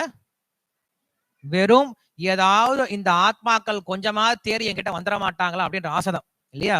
சோ பகவான் என்ன பண்றாரு அப்படின்னா, மலையை தோண்டி எலி பிடிக்கிற கதைன்னு சொல்லி சொல்லணும்ல, அதான் இங்க பண்ணிட்டு இருக்காரு. நம்ம எல்லாம் எலிங்க மாதிரி என்ன பண்றோம்? போய் உள்ள பூந்துக்கிறோம். பகவான் என்ன பண்றாரு? இந்த உலகத்தையே படைத்து காத்து அழித்து நமக்கு உடம்ப கொடுத்து ஒவ்வொரு பிறவிதோறும் நம்ம பின்னாடியே வந்து நமக்கு சத்சங்கத்தை கொடுத்து சாஸ்திரத்தை கொடுத்து அவதாரங்களா வந்து பக்தர்கள் அனுப்பி வச்சு ஆச்சாரியர்கள் மூலம் நமக்கு பிரச்சாரம் செய்ய வச்சு இவ்வளவு முயற்சி பண்றா. நம்ம என்ன பண்றோம்? உட்காந்துட்டு ஒரு இடத்துல உட்காந்துட்டு ஹரே கிருஷ்ணா தான் சொல்லிட்டு நம்ம பாட்டு மோட்சம் போயிட்டு இருக்கோம். நம்ம சொல்லிக்கிறோம், நான் பகவான் அடைஞ்சிட்டேன், நான் பக்தி பண்ணேன் அப்படின்னு நினைச்சிட்டு இருக்கோம். பகவான் தான் நமக்காக பக்தி பண்ணிருக்காரு. பகவான் தான் நம்மள யோசிச்சிருக்காரு. பகவான் தான் நமக்காக எல்லா காரியங்களும் பண்ணிருக்காரு. சோ அப்ப இங்க சொல்றாரு, சீதை வந்து அங்க உட்கார்ந்துட்டு இருக்கா. வால்மீகி ராமாயணத்துல இங்க பாத்தீங்க அப்படின்னா, ராவணன் என்ன பண்ணா? சீதையை கொண்டு போயிட்டு அசோகவனத்துல வச்சுட்டான். வச்சதுக்கு அப்புறம் சீதையை பத்தி எங்கேயுமே வர்ணனையே கிடையாது. வால்மீகி ரிஷி சீதையை பத்தி பேசவே இல்லை. அதுக்கப்புறம் பேச்செல்லாம் யாரை பத்தி தான் பேசுறாரு? ராமரை பத்தி தான். ராமர் எப்படி அழுதார், ராமர் எப்படி புலம்புனார், இதே விஷயம் தான் பேசப்பட்டிருக்கு. ஏன் சொல்றார் அப்படின்னா, எப்படி பகவான் நமக்காக காத்துட்டு இருக்கார், பகவான் நமக்காக எப்படி ஏங்குறார், பகவான் நமக்காக என்னெல்லாம் முயற்சி செய்யறார் அப்படிங்கிற விஷயத்தை நம்ம தெரிஞ்சுக்கணும் இல்லையா? நமக்கு தெரிஞ்சிட்டாதான் அந்த பகவான் மேல நமக்கு என்ன வரும்? ஒரு ஆசையே வரும். சே, நமக்காக பகவான் இவ்வளவு முயற்சி பண்றாரு, நாம என்ன பண்ணலாம்? பகவானுக்காக ஏதாவது செய்யணும் அப்படின்ற ஒரு நன்றி விசுவாசமாவது வரும், உண்மையான கொஞ்சமாவது மனசு இருக்கக்கூடிய மக்களுக்கு. சோ அப்ப இந்த ராமரை வந்து இங்க ஏங்கிட்டு இருக்கார், அங்க சீதை ஏங்கிட்டு இருக்காங்க. இவங்க 2 பேரும் சேர்த்து வைக்கணும் இல்லையா? இவங்க 2 பேரும் சேர்த்து வைக்கிறதுக்கு யாரு போறாரு? இப்ப ஹனுமான் போறார் இல்லையா? ஹனுமான் போயிட்டு சீதை கிட்ட ராமரை பத்தி சொல்றார். இந்த பக்கம் வந்து ராமர் கிட்ட சீதையை பத்தி சொல்றார். சொல்லிட்டு 2 பேரும் சேர்த்து வைக்கிறார் இல்லையா? இதுதான் சுந்தர காண்டம். இந்த சுந்தரத்தை சொல்றது வந்ததுனால சுந்தர காண்டம் சொல்லி சொல்றோம். இதை சொல்லுது தெரியுமா? இந்த ஜீவாத்மாவாகிய நாம் பரமாத்மாவாகிய பகவானை அடைவதற்கு கண்டிப்பா யார் தேவைப்படுறாங்க? ஒரு குரு தத்துவம் அப்படிங்கிற தேவைப்படுது. குரு தத்துவம் இல்ல அப்படின்னா பகவானால கூட என்ன பண்ண முடியாது? நம்மள காப்பாற்ற முடியாது. ஆத்மா எவ்வளவு முயற்சி பண்ணாலும் பகவானை அடைய முடியாது. அப்படி பகவானை அடைந்த பிறகு சீதை சொல்றா ஹனுமான் கிட்ட, ராமர் சொல்றாரு வந்து சொன்னார் இல்லையா, கண்டேன் சீதைன்னு சொல்லி சொன்னார்ல. அப்ப ராமர் எந்திரிச்சு நின்னு கை கூப்பிட்டு சொன்னாரா, உனக்கு நான் என்ன கைமாறு பண்ணுவேன் ஹனுமான் அப்படின்னு சொல்லி சொல்றாரு. ஏன்னா ஹனுமானுக்கு எதுவுமே கைமாறு பண்ண முடியாத அளவுக்கு என்ன ஆயிட்டாரு, கடனாளியா ராமர் ஆயிட்டாரு. என்ன திருப்பி கொடுத்துட முடியும்? ஹனுமானுக்கு வேணா கொஞ்சம் காசு கொடுக்கலாம், பணம் கொடுக்கலாம். அவருக்கு அதெல்லாம் தேவையா? தேவையே கிடையாது. இல்ல ஒரு பெரிய பேலஸ், ஒரு பெரிய பங்களா கட்டி கொடுத்து ஒரு நல்ல பொண்ணா பார்த்து கல்யாணம் பண்ணி கொடுக்கலாம். அவர் பண்ணிப்பாரா? பண்ணிக்க மாட்டாரு இல்லையா? அவருக்கு வேற என்னதான் ஒரு ராஜ்யத்தை கொடுத்தா ராஜ்யத்தை ஆளவா போறாரு? அதுவும் வேண்டாம். அவருக்கு என்ன வேணாம்னு சொல்லிட்டாரு. கடைசியில் எனக்கு மோட்சமே வேணாம்னு சொல்லிட்டாரு. பகவானால மிக உயர்ந்த ஒரு விஷயத்தை கொடுக்க முடியும், என்னதான் கொடுக்க முடியும்? வைகுண்ட பாதை தான் கொடுக்க முடியும். அதே அவர் என்ன சொல்லிட்டாரு? பாவோ நானியத்திர கச்சதி அப்படின்னு சொல்லிட்டாரு. உன்னை கோதண்ட ராமனா பாத்துட்டேன் இல்லையா, அங்க போய் உன்னை என்னவா பார்க்க முடியாது, என்ன சங்கு சக்கர ராமனா பார்க்க முடியாது. எனக்கு அதுல பாக்குறதுக்கு இஷ்டம் கிடையாது, நான் இங்கேயே இருந்துக்கிறேன். எத்திர ரகுநாத கீர்த்தனம் தத்திர கிருதமஸ்தகாஞ்சலிம் அப்படின்னு சொல்றாரு. எங்கெல்லாம் ராமாயணம் நடக்குதோ அங்க என்ன பண்றேன், கைகளை கூப்பி கொண்டு கண்கள்ல தண்ணீர் மழுக ராமருடைய பேரை என்ன பண்றேன், கேட்டுக்கிட்டு சந்தோஷமா இருக்கிறேன் அப்படின்னு சொல்லிட்டு ஹனுமான் சொல்லிட்டாரு. சோ அப்ப ராமர் சொல்லிட்டாரு, உனக்கு கொடுக்கறது என்கிட்ட ஒண்ணுமே இல்லப்பா, நான் கடனாளி ஆயிட்டேன் அப்படின்னு சொல்லிட்டார். இந்த பக்கம் பார்த்தோம் அப்படின்னா யுத்த காண்டம் முடியுது. என்ன பண்றார், ஹனுமான் கிடுகிடுன்னு ஓடி வரார். சீத்தை கிட்ட சொல்றார், ராமர் வெற்றி கொண்டுட்டார், ராமர் வந்துட்டார், நீங்க என்ன பண்ணலாம், இனிமேல் ராமரோட சேர்ந்துடலாம் அப்படின்னு சொல்றாங்க. சொன்ன உடனே சீத்தை மறுபடியும் எந்திரிச்சு கை கூப்பி அழுகிறாளாம். என்ன அழுதா அப்படின்னா, ராமர் வந்துட்டாரோ அப்படின்னு கிடையாது, ராமர் கண்டிப்பா வருவார்னு தெரியும், ராவணனை கொல்லுவார்னு தெரியும், நான் கண்டிப்பா ராமரை சேர்ந்துருவேன் அப்படிங்கிறது தெரியும்.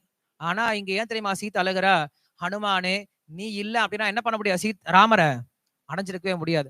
அங்க அத்தனை லட்சம் வானர்கள் இருக்காங்கல்ல, இத்தனை லட்சம் வானர்கள் என்கிட்ட சொல்றதுக்கு யாருக்குதான் மனசு வந்திருக்கு, உனதான் தோணி இருக்கு இல்லையா? அதனால உனக்கு நான் என்ன கைமாறு பண்ணுவேன், சொல்றது யாரு, லக்ஷ்மி. லக்ஷ்மினாலேயே ஒருத்தருக்கு ஒண்ணும் கொடுக்க முடியாதுன்னா நம்ம யாரு கொடுக்கறது? அப்ப இந்த பக்கம் லக்ஷ்மி என்னால ஒண்ணும் கொடுக்க முடியாது, கடனாளி ஆயிட்டேன்னு சொல்லிட்டாங்க. இந்த பக்கம் பார்த்தா ராமர் சொல்லிட்டாரு, என்னால ஒண்ணும் கொடுக்க முடியாதுன்னு சொல்லிட்டாரு. இதுதான் குரு. குருவுனால குருவுக்கு நம்மள என்ன பண்ண முடியாது, இந்த லோகத்திலையும் சரி பரலோகத்திலையும் சரி இப்பிறவிலும் சரி அடுத்த பிறவிலும் சரி 100 பிறவி எடுத்தாலும் சரி நம்மளால என்ன பண்ண முடியாது, அவருடைய கடனை திருப்பி கொடுக்கவே முடியாது. நம்ம மட்டும் கிடையாது, பகவானாலே கொடுக்க முடியாது.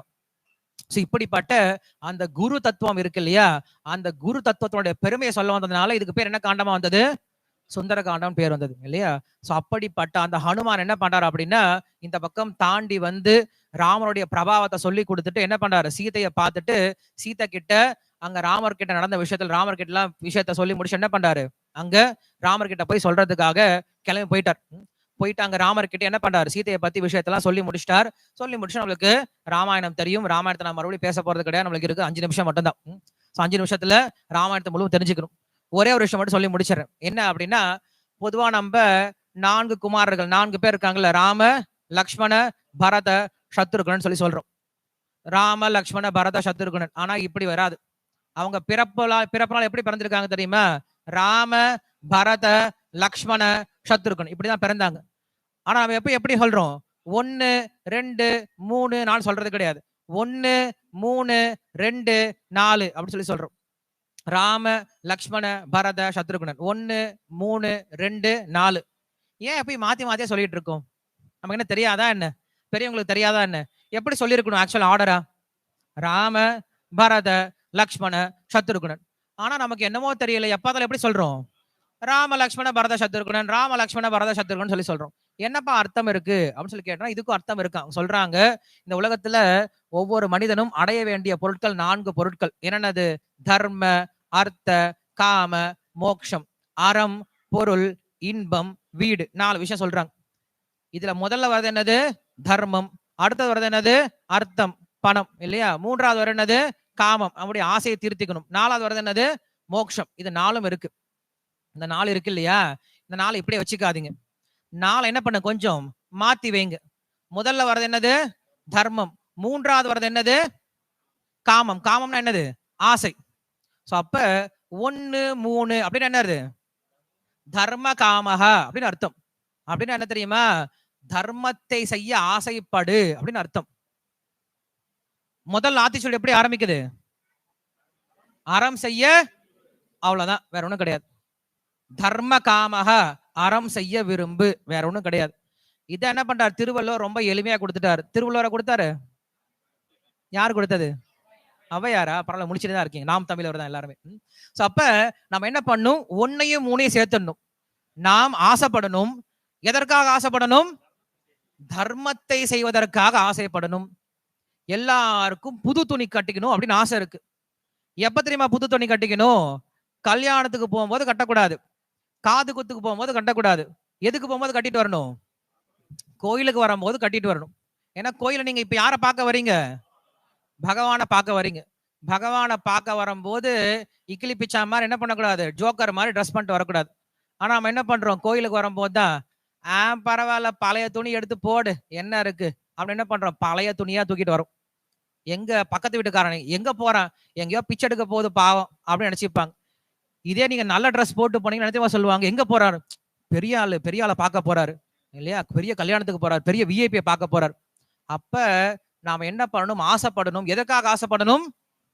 பகவானுடைய சேவைக்காக ஆசைப்படணும். நல்ல ட்ரெஸ் பண்ணிக்கோங்க. எப்ப ட்ரெஸ் பண்ணிக்கணும்? பகவானுக்காக.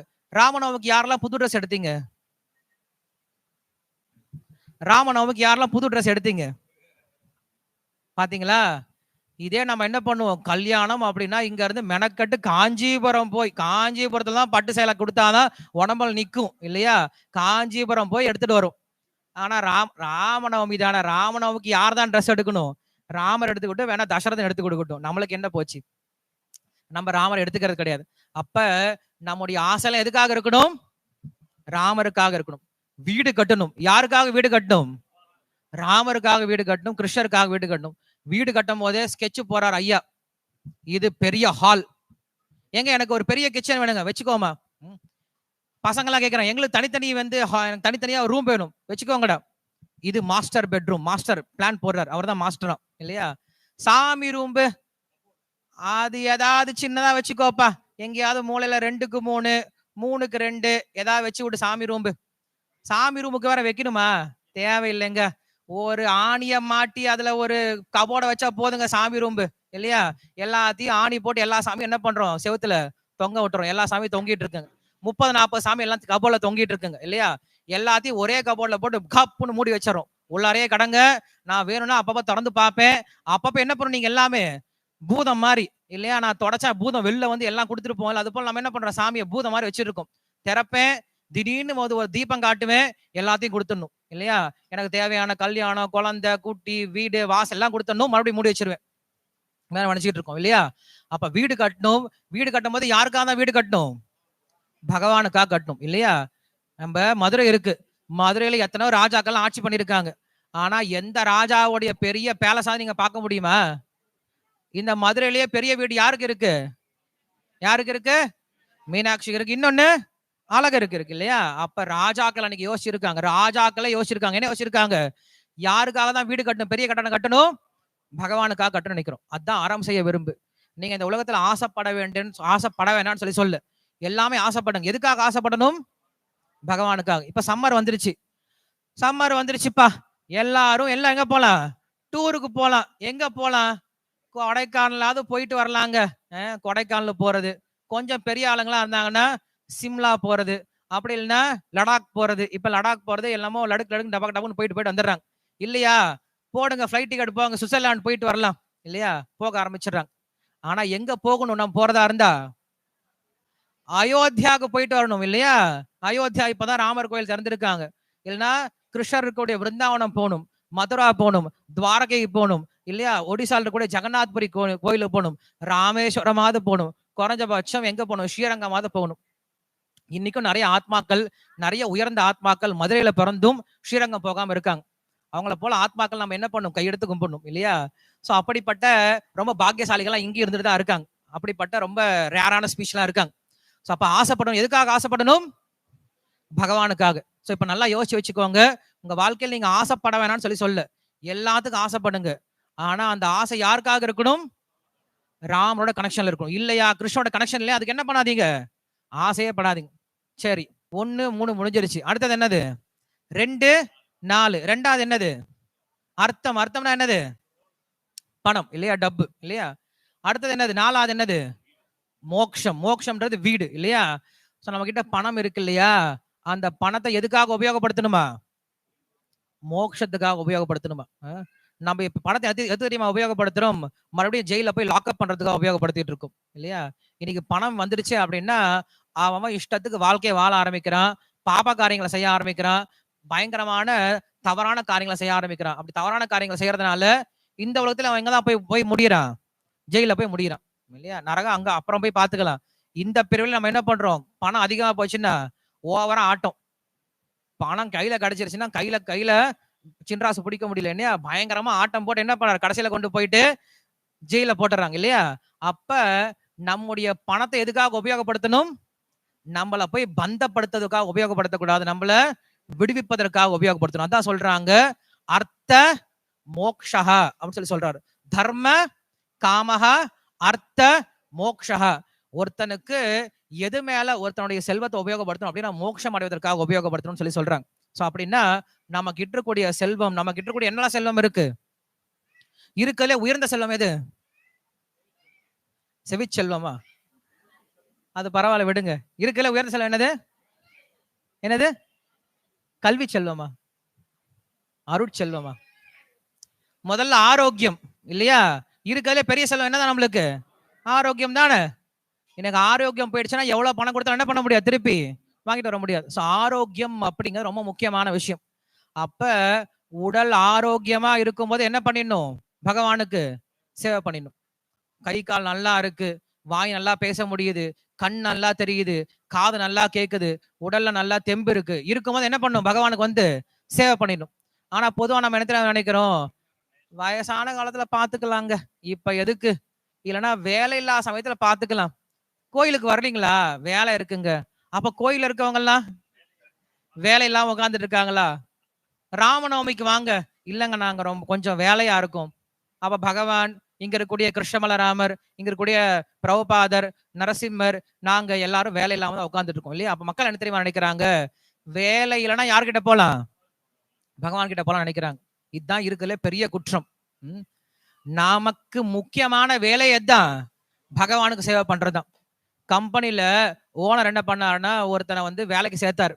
வேலைக்கு சேர்த்த பிறகு அவன் என்ன பண்றான்? வேலை சேர்ந்த பிறகு சொல்றான், டைம் இருந்தா என்ன சார் பண்றேன்? உங்க கம்பெனில வந்து வேலை பண்ண வரேன் சார், எனக்கு நிறைய வேலை இருக்கு, டைம் இருந்தா உங்க கம்பெனிக்கு வந்துட்டு போறேன் அப்படின்னு சொன்னா அந்த ஓனர் என்ன நினைப்பாரு? ஆடா பாவி, இது நீ என்ன பண்ணிருக்கலாம்? வேலையே பண்ணாம இருந்திருக்கலாம், வேலை சேராம இருந்திருக்கலாம் இல்லையா? அது போல பகவான் நமக்காக எல்லாத்தையும் கொடுத்திருக்காரு. உடம்ப கொடுத்திருக்காரு, உயிரை கொடுத்திருக்காரு, உண்ண உணவு கொடுக்கிறார், பருக நீரை கொடுக்கிறார், வாழ்வதற்கு இடத்தை கொடுக்கிறார், இருப்பதற்கு குடும்பத்தை கொடுக்கிறார், வாழ்றதுக்கு அறிவை கொடுத்திருக்கார், எல்லாத்தையும் கொடுத்திருக்கார். எல்லாத்தையும் பகவான் கிட்ட வாங்கி நம்ம என்ன பண்றோம்? பகவான் கிட்ட டாட்டா பாய் பாய், டைம் இருந்தா வந்துட்டு போறேன் அப்படின்னு சொல்லிட்டு போயிடும் இல்லையா? அந்த மாதிரி இருக்கக்கூடாது. முதல்ல உடல் ஆரோக்கியம் இருந்துச்சு அப்படின்னா அந்த ஆரோக்கியத்தை என்ன பண்ணும்? பகவானுக்காக உபயோகப்படுத்தணும். ரெண்டாவது பெரிய செல்வம் நம்ம கிட்ட என்ன இருக்கு? டைம். என்னது? நேரம். நேரம் பொன் போன்றது. டைம் இஸ் கோல்ட் அப்படின்னு சொல்றாங்க இல்லையா? நேரம் அப்படிங்கறத நம்ம கிட்ட இருக்கக்கூடிய அடுத்த செல்வம். இந்த நேரத்தை என்ன பண்ணணும்? யாருக்காக கொடுக்கணும்? பகவானுக்காக கொடுக்கணும். ஆனா நம்ம என்ன பண்றோம்? பகவானுக்காக நேரம் கொடுங்கன்னு சொன்னா மட்டும் நம்ம கிட்ட என்ன கிடையாது? நேரமே கிடையாது. மற்ற விஷயத்துக்கெல்லாம் நிறைய நேரம் இருக்கு. இங்க இருந்து வண்டி பிடிச்சிட்டு கஷ்டப்பட்டு ட்ரெயினை பிடிச்சிட்டு போவாங்க. எங்கேயோ கல்யாணம் நடக்குது, எங்கேயோ. யாருங்க கல்யாணம்? எங்க அத்தையோட, மாமாவோட, ஒண்ணு விட்ட சித்தப்பாவோட பொண்ணுடைய பேரனுக்கு கல்யாணங்க. ரொம்ப முக்கியமான கல்யாணம் போயிட்டு இருக்கங்க. நான் போலாம் கல்யாணமே நடக்காதுங்க. அப்படிலாம் ஒண்ணும் கிடையாது இல்லையா? நம்ம என்ன பண்றோம்? இந்த உலக விஷயங்களுக்காக ஓடிட்டு இருக்கோம், எல்லாத்துக்கும் டைம் கொடுக்குறோம். இன்னும் சொல்ல போனோம் அப்படின்னா இப்ப வந்து இன்னொரு பைத்தியக்காரத்தனம் ஓடிட்டு இருக்கு, ஐபிஎல் அப்படின்னு சொல்லிட்டு இல்லையா? ஐபிஎல் அப்படின்ற ஒரு பைத்தியக்காரத்தனம். இந்த பைத்தியக்காரத்தனத்துக்கு எல்லாரும் பின்னாடி ஓடிட்டு இருக்காங்க. உண்மையில இதை பைத்தியக்கார சமுதாயம் தான் சொல்லணும். ஏன்னா ஒரு பெரிய கிரவுண்டு, அதுல 11 பெரிய ஆளுங்க, அவங்க என்ன பண்றாங்க? ஒரு சின்ன பந்துக்கு பின்னாடி துரத்து ஓடிட்டு இருக்காங்க. அந்த சின்ன பந்த துரத்துற பாக்குறதுக்கு 11,000 பேர் அங்க குமிஞ்சு இருக்காங்க. அதான் அங்க 11,000 பேரு, பாக்குறது 20,000 பேர், 20 கோடி பேர் இல்லையா? ஒருத்தர் வந்து பேட்டி கொடுக்கிறாரு. அந்த ஐபிஎல் மேட்ச்ல ஒருத்தர் பேட்டி கொடுக்கிறாரு. என் பையனுக்கு கட்ட காசு வச்சிருந்தேன், ஸ்கூலுக்கு கட்ட காசு வச்சிருந்தேன் 75,000 ரூபாய். 75,000 ரூபாய் என் பையனுக்கு ஸ்கூல் ஃபீஸ் கட்டுறதுக்காக வச்சிருந்தேன். ஆனா இப்ப என்ன பண்ணிட்டேன்? தலை ஆடுவாரு அப்படின்னு சொல்லிட்டு என்ன பண்ணிட்டேன்? டிக்கெட் வாங்கிட்டேன். 3 டிக்கெட் 3 மணி நேரத்துல 75,000 ரூபாய் காலி. தலைய பாத்துட்டேன் சார், ஹாப்பி சார் நானு. முட்டாள் பையன் இல்லையா? அயோக்கிய பையன் இல்லையா? யாருடைய காசை யார் வீணாக்கிட்டு இருக்கிறது? பகவான் நம்மளுக்கு கொடுத்திருக்காரு அப்படின்னா அந்த பணத்தை பகவானுக்கு திருப்பி கொடுக்கணுமே தவிர நம்ம என்ன பண்றோம்? நீங்க கொண்டு வந்துட்டு ஊதாரித்தனமா என்ன பண்ணிட்டு இருக்கோம்? செலவு பண்ணிட்டு இருக்கோம் இல்லையா? சோ அப்ப நமக்கு தெரியுது எவ்வளவு நம்ம நேரத்தையும் நம்முடைய செல்வத்தையும் வீணடிச்சிட்டு இருக்கோம் அப்படின்னு சொல்லிட்டு. இதே அவர்கிட்ட போயிட்டு ஒரு 500 ரூபாய் பகவானுக்காக கொடுங்கன்னா கொடுத்துருப்பாரா என்ன? கொடுக்க மாட்டார். சரி 500 ரூபாய் பகவானுக்காக விடுங்க. ஒருத்தன் ஏழை கஷ்டப்பட்டு இருக்கான், ரோட்ல சாப்பாடு இல்லாம இருக்கான், அவனுக்கு ஒரு 1000 ரூபாய் கொடுப்பானா கொடுப்பாங்களா என்ன? கொடுக்க மாட்டாங்க. சோ அப்ப என்ன பண்றாங்க மனிதர்கள் வந்து எவ்வளவு வீணடிக்கிறாங்க, தன்னுடைய நேரத்தையும் தன்னுடைய எனர்ஜியை வீணடிக்கிறாங்க. அப்ப நம்ம என்ன பண்ணும் அப்படின்னா நம்ம கிட்டக்கூடிய நேரத்தையும் எனர்ஜி என்ன பண்ணும்? யாருக்காக செலவு பண்ணும்? பகவானுக்காக செலவு பண்ணும். இந்த விஷயத்தை புரிஞ்சுக்கிட்டீங்க அப்படின்னா இதுதான் நம்ம ராமாயணத்துல கற்றுக்கொள்ள வேண்டிய மிக முக்கியமான பாடம். கற்பார் ராமபிரான எல்லால் மற்றும் கற்பரோ அப்படின்னு சொல்லி சொல்றாங்க. மற்ற எந்த கடவுள்கிட்டையும் கத்துக்க முடியாது. ஆனா ராமர் கிட்ட என்ன பண்ணலாம்? நீங்க கத்துக்கலாம். நீங்க சிவனை போல வாழ முடியாது, கணேசனை போல வாழ முடியாது, முருகனை போல வாழ முடியாது, துர்க்கையை போல மாற முடியாது, மச்சத்தை போல இருக்க முடியாது, கூர்மத்தை போல இருக்க முடியாது, வராகத்தை போல இருக்க முடியாது, நரசிம்மரை போல கிழிக்க முடியாது. ஆனா என்ன பண்ண முடியும்? ராமரை போல வாழலாம். ஏன்னா ராமர் மட்டும்தான் மனிதனாக பிறந்து மனிதனாகவே வாழ்ந்து மனிதன் படாத கஷ்டத்தையும் பட்டு அப்படின்னு சொல்றாங்க. மனுஷன் கூட அந்த மாதிரி கஷ்டப்பட்டிருக்க மாட்டானா அந்த அளவு கஷ்டத்தை பட்டு அவர் நமக்கு என்ன தெரியுமா சொல்லி கொடுத்திருக்காரு? எவ்வளவு கஷ்டப்பட்டாலும் உன்னுடைய வேல்யூல இருந்து என்ன பண்ணிடாத, நீ விலகிடாத. கஷ்டம் கண்டிப்பா வரும். இந்த உலகத்துல கஷ்டம் வராம யாருக்கும் கிடையாது. உன்னுடைய தந்தை தசரதனாவே இருக்கட்டும், உன்னுடைய தாய் கௌசல்யாகவே இருக்கட்டும், உன்னுடைய மனைவி சீதையாகவே இருக்கட்டும், உன்னுடைய தம்பிமார்கள் பரதன் லட்சுமணன் சத்ருகனாகவே இருக்கட்டும், உன்னுடைய நண்பர்கள் சுக்ரீவனாகவும் விபீஷனாகவும் இருக்கட்டும், உன்னுடைய எதிரி ராவனாகவே இருக்கட்டும், உன்னுடைய நாட்டு மக்கள் அயோத்தியா மக்களாகவே இருக்கட்டும், நீ கடவுளாகவே இருக்கட்டும். ஆனா இந்த உலகத்துக்கு வந்துட்டீங்க அப்படின்னா கண்டிப்பா என்னதான் பட்டாகணும்? கஷ்டப்பட்டுதான் ஆகணும். ஆனா எவ்வளவு கஷ்டப்பட்டாலும் சாஸ்திரத்துக்கு புறம்பாக நம்ம என்னைக்குமே போயிடக்கூடாது. சாஸ்திரத்துக்கு உட்பட்டு தான் வாழ்க்கையை வாழணும்.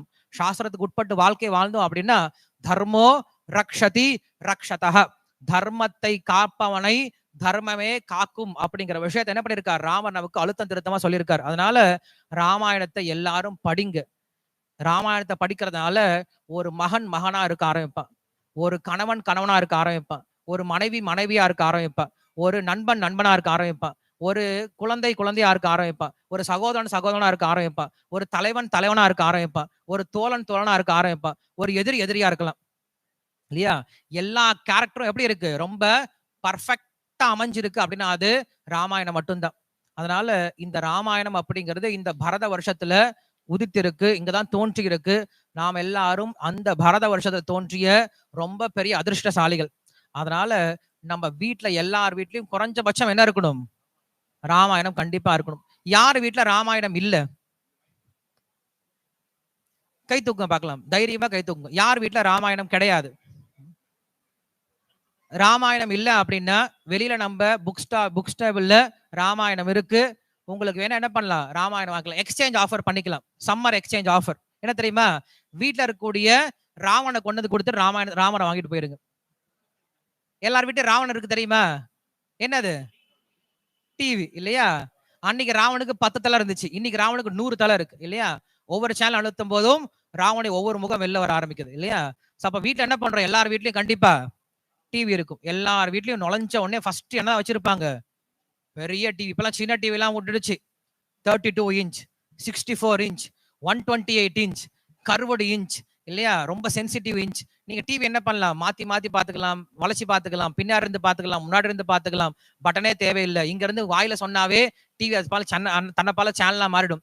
இன்னைக்கு நம்மளை ஏமாற்றுவதற்கு, நம்மளை நரகத்தை தள்ளுவதற்கு எத்தனையோ கண்டுபிடிப்புலாம் வந்துருச்சு. ஆனா நம்ம என்ன பண்றோம்? அதெல்லாம் ஜாக்கிரதையா பார்த்துட்டு ராமாயணத்தை வாங்கி வைக்கணும். தினசரி ராமாயணத்தை படிக்க ஆரம்பிக்கணும். ராமாயணத்தை படிச்சீங்க அப்படின்னா உங்க பசங்க ராமரை போல இருப்பாங்க.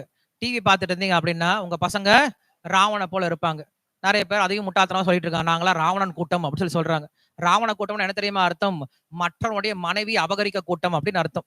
யாராவது உங்ககிட்ட வந்து நான் ராவண ஜாதின்னு சொல்லி சொன்னாங்கன்னா என்ன பண்ணுங்க? நீங்க உங்க ஒய்ஃபை ஜாக்கிரதையா பாத்துக்கோங்க அப்படின்னு அர்த்தம். என்ன பண்ணுவான்? உங்க ஒய்ஃபை எப்பனா தூக்கிட்டு போயிடும் அப்படின்னு அர்த்தம் இல்லையா? அதனால நம்ம வீட்டுல என்ன பண்ணலாம்? ராமரை வாங்கி வைக்கலாம். ராமாயணத்தை என்ன பண்ணலாம்? தினசரி படிக்கலாம். நம்ம ராமாயணத்தை படிக்கிறதுக்கு கொடுத்து வச்சிருக்கணும். உண்மையில இன்னைக்கு உலகம் முழுவதும் பாத்தீங்க அப்படின்னா ஸ்ரீல பிரபுபாவுடைய கருணையினால உலகம் முழுவதும் இன்னைக்கு ராமநவமி கொண்டாடிட்டு இருக்காங்க. ஆனா தமிழ்நாட்டுல இன்னைக்கு இவ்வளவு கோயில்கள் இருக்கு, இத்தனை ஆச்சாரியர்கள் வந்திருக்காங்க. இங்க ராமநவமிக்கு நமக்கு விடுமுறை கிடையாது, லீவு கிடையாது. ஏதோ பண்டிகை நம்ம லீவு கொடுத்து இருக்கோம். ஏதோ பண்டிகை நம்ம என்ன பண்றோம், எல்லாரும் கொண்டாடி இருக்கோம், எல்லாரும் ஷேர் பண்றாங்க. எல்லாரும் ஷேர் பண்றாங்க. இன்னைக்கு இந்த திருவிழா அந்த திருவிழா அப்படின்னு சொல்லிட்டு எல்லாரும் ஷேர் பண்றாங்க. எல்லாரும் என்ன பண்றாங்க, திடீர்னு கிறிஸ்துமஸ் வந்துச்சு அப்படின்னா எல்லாரும் பஃபும் எல்லாரும் வந்து சாண்டா கிளாஸ் மாதிரி ட்ரெஸ் பண்ணிக்கிறாங்க, என்னென்னமோ பண்றாங்க. ஆனா ராமநவமிக்கு பெருசா யாருக்கும் தெரியறது கிடையாது. காரணம் என்ன அப்படின்னா, நமக்கு ராமரை பற்றிய ஞானம் கிடையாது. அதனால எங்களுடைய அன்பான வேண்டுகோள் என்ன அப்படின்னா, தயவு செஞ்சு எல்லாரும் என்ன பண்ணுங்க, ராமாயணம் வாங்கிட்டு போய் படிங்க, தினசரி படிங்க. ராமநவமி எனக்கு தான் படிக்கணும் அப்படிங்கிறது கிடையாது. இன்றுல இருந்து உங்க வாழ்க்கையில ஒரு குறிக்கோள் வச்சுக்கோங்க. தினமும் நான் ராமாயணத்துல ஒரு 10 நிமிஷம் படிச்சுட்டு தான் படுப்பேன் அப்படின்னு ஒரு குறிக்கோள் வச்சுட்டு தினசரி படுக்க ஆரம்பிங்க.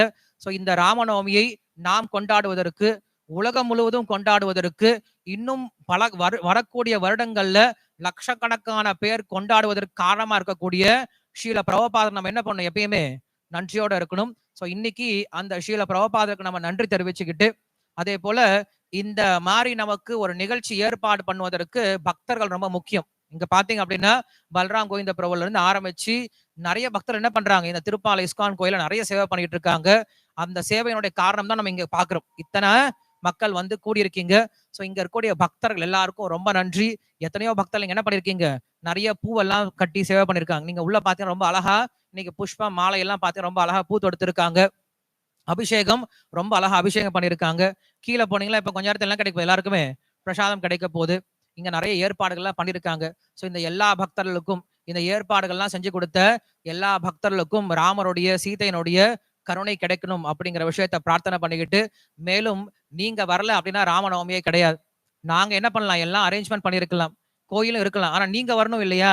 சோ நீங்க என்ன பண்ணீங்க, எல்லாரும் கருணையோட வந்து இங்க உட்காந்துருக்கீங்க. உங்களுக்கு எல்லாம் இருக்கக்கூடிய ரொம்ப முக்கியமான வேலையெல்லாம் விட்டுட்டு சரி ராமருக்காக போலான்னு வந்து உட்காந்துருக்கீங்க இல்லையா?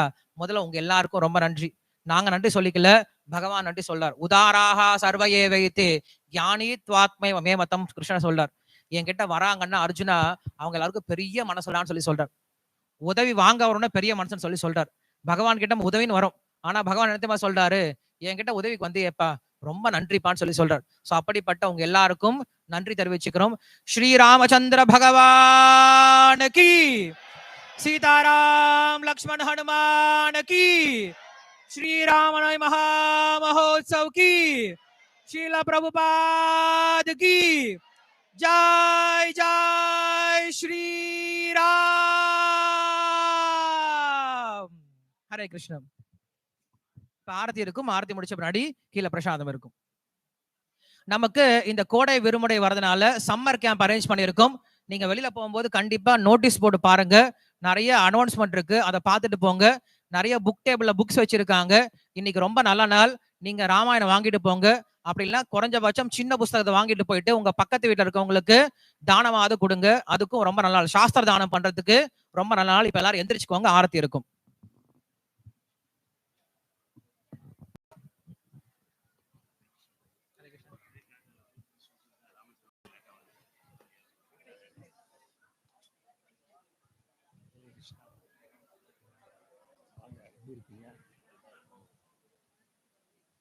அபிஷேகம்